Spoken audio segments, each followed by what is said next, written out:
Hello everyone, welcome to another of our Circle of the World theory videos. Today we're going to be discussing whether Crummock-i-phail has the long eye or if he is just a crazy bastard.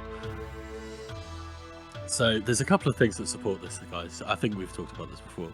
So we know that Crummock-i-phail goes away and he talks to the moon every now and again. I think that's a one-sided conversation. Yeah. You know. Well, you never know.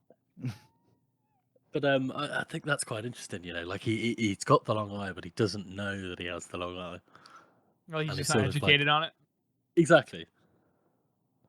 And he does say Carib has the long eye, and he understands how it works, but he himself has not made the connection yet that he could possibly have it. I mean, also, what would make you crazy? I mean, Rika later on almost just completely loses her mind herself just because she's got all this stuff going on in her head. And Crummock-i-phail, who doesn't know what it is, just I guess maybe just embraces it and it's like, I am chaos. Yeah. I mean, the man is cracked, but he's also very prescient and he's on point on certain things. Like he knows exactly what's going on. And I think it does make his character a lot more tragic as well, but we'll get into that a little later. And I think the second point that really stands for this is Isern, because Isern is Rika's mentor for the long eye. So if we took that as she learned it from Crummock, not learned it from him directly, but learned how it works. Has familiarity how with it works, familiarity with it. Yeah, well, who else is she going to learn it from? Fucking Carib? She's up in the lake with a split head,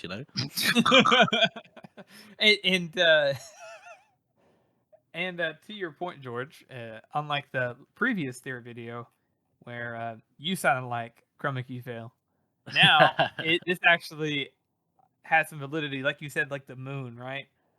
The long eye, whenever Rika uses it, is like seen as to be like looking through, perhaps to the other side. And how the long eye possibly works is it's kind of like a filter. Like you see things through the other side, which allows you to manipulate things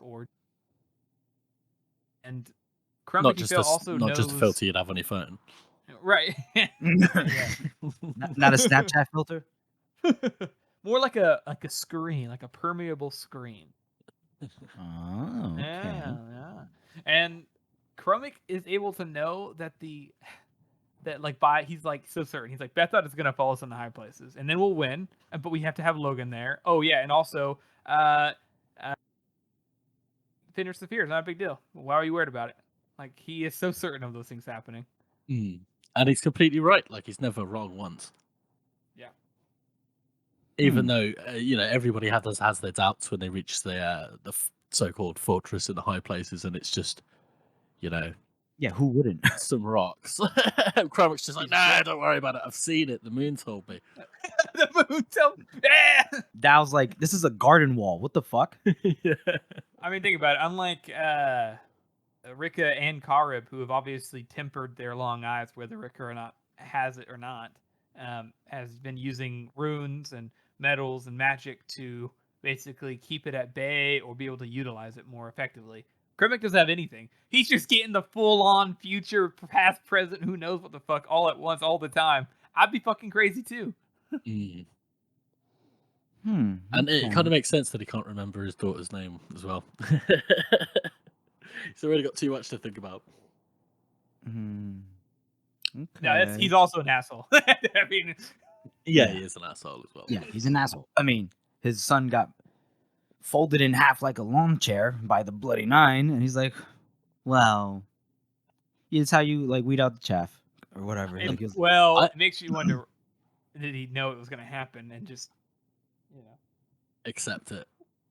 Which is part of what makes this so tragic, because we know from Rika's perspectives and her visions that it's not always clear, and there are some metaphorical things that happen. But the way that he speaks about certain things being beloved of the moon must be sort of, like you said, they're going to go to the high places, but Logan has to be there because he's beloved of the moon.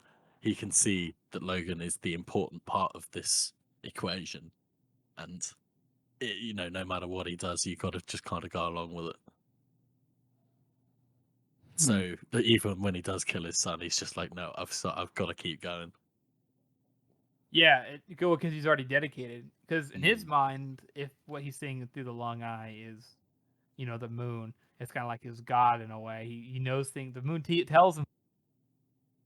So if the moon wills that the Bloody Nine must live, then the Bloody Nine will live.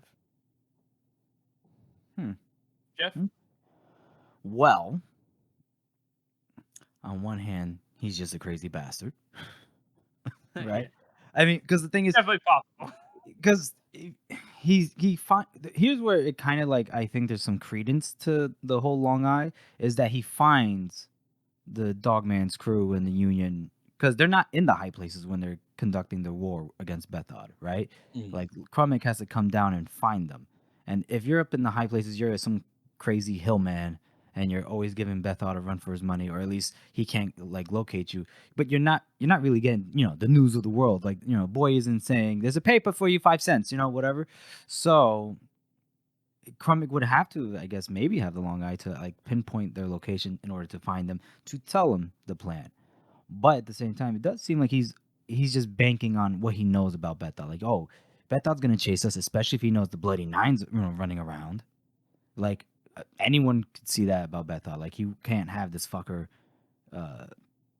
He's already lost a good amount of people to 3 Trees Now Dogman's side.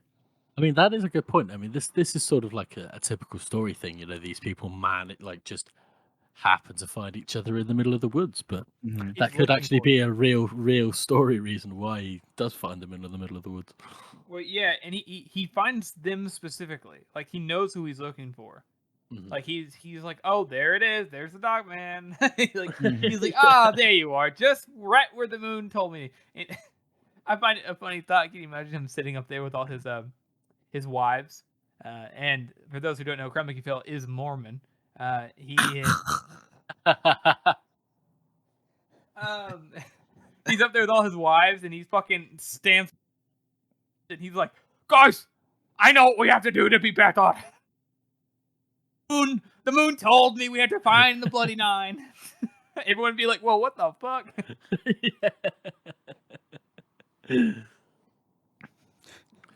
That would be, excuse me, intense. Imagine he's just like you say, he's with his wives. They're sitting around the campfire at the tallest hill.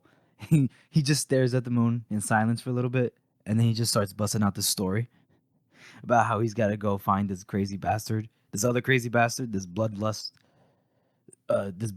demon, in order to lure Bethod into a trap. The wives are like, "Oh, he's at it again." Which of the kids isn't coming back this time? One of the wives is like, "Stacy, it's your turn to get pregnant." Oh, Jesus.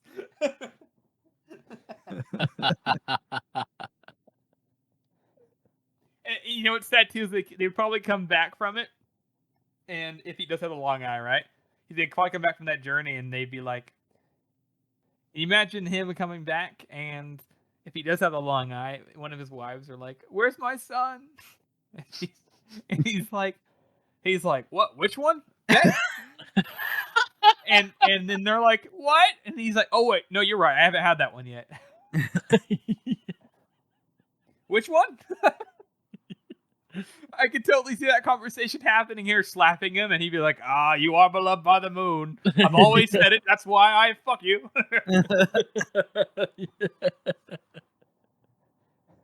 What about us? Fanfic. What about us? Crummock-i-phail fanfic. You want Crummock-i-phail fanfic? Oh, no, it'll be too. Yeah. Crummock-i-phail as a character has just grown in my estimation. Like he's just become much more than I thought he was. Seriously.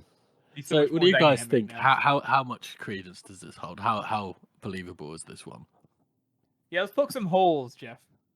Let's poke some holes. Anything that we can think of that can actually disprove this? That could disprove it. I mean, if you think about it, right? He's always right.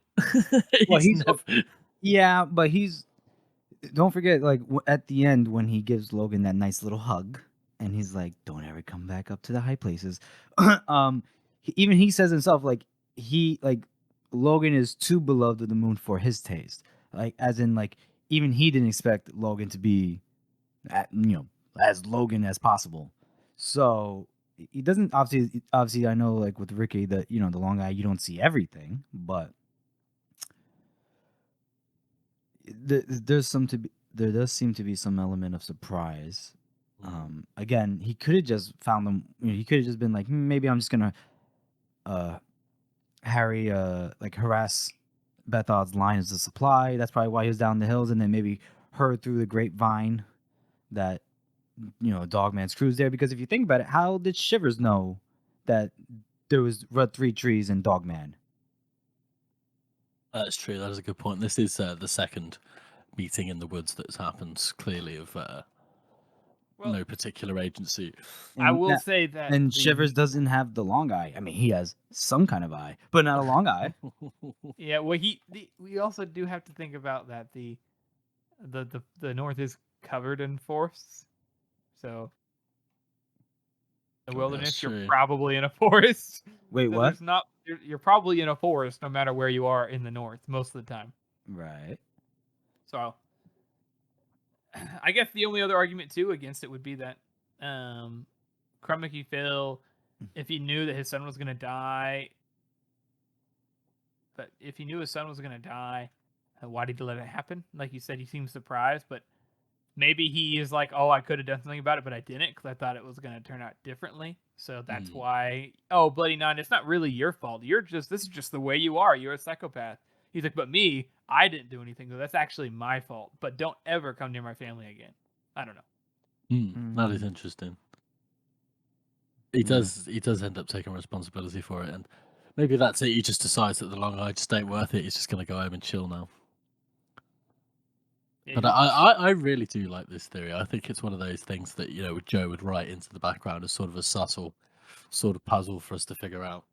Yeah, I mean, that might not be. It might not be true at all, but it's fun to think about. Yeah, right. I mean, it might be possible because, like you said, Isern has familiarity with the long eye, and how else would she have it unless she's been around it? Maybe at some point, Crummock-i-phail on his deathbed, or what, I don't even know. We don't know how he died, right? We just know I think he's dead because Isern's now the leader of the Crazy Hillmen. Well, actually, so she's not. No, her brother is, isn't she? Her brother is, yeah. Oh, that's right, your brother. You're right. Isern's doing her own thing, and that's why she's like Ricky's sidekick. Gotcha.